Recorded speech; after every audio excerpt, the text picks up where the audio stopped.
To understand the origin of Halloween, we will start from the unmarked beginnings of pagan practices.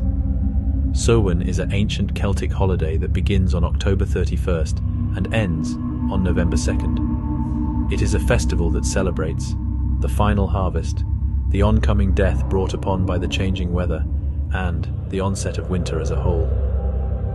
This 3-day period is believed to be the time when the veil between life and death was at its thinnest. The spiritual was able to cross over into the physical, however, not without a helping hand.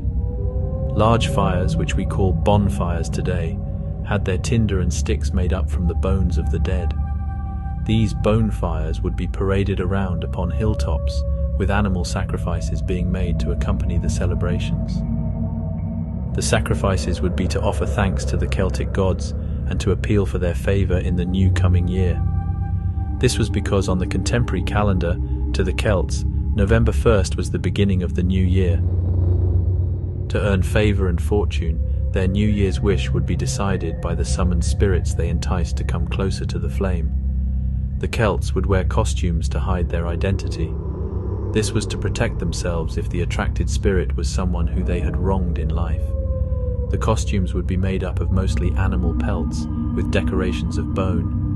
The idea being, if the person could appear more monstrous, then not only do they obscure their true self, but also frighten any unwanted spirits who may seek to do them harm. To help withhold the oncoming evil and those that brought forth its gifts, vegetables were carved as an extension of the people's costumes, and within the grotesque faces, candles were placed to help illuminate the horror.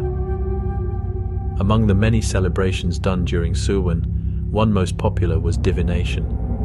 The occult practice of divination was carried out in numerous ways. The famous apple-bobbing activity we do today was executed to foretell the Celts of any romantic interest between people in the new coming year. Spirits brought forth into the fray would also be requested to give guidance and advice for individuals, families, and towns, so that they could rejoice or forewarn people of the oncoming grace or judgments of the gods. Depending on the result, would influence the needed sacrifice to right the wrong. It is during these judgments that even people may be offered up to the fire. Why is it then that we continue to practice and honor pagan ways? The believed answer: an attempt to merge holidays to overcome old family traditions.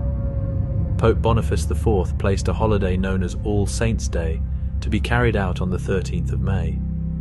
However, it wasn't until Pope Gregory III, over 100 years later, that All Saints' Day would be moved to November 1st. This is believed to be done in an attempt to supplant the still ongoing and ancient pagan practices with a so-called Christian holiday.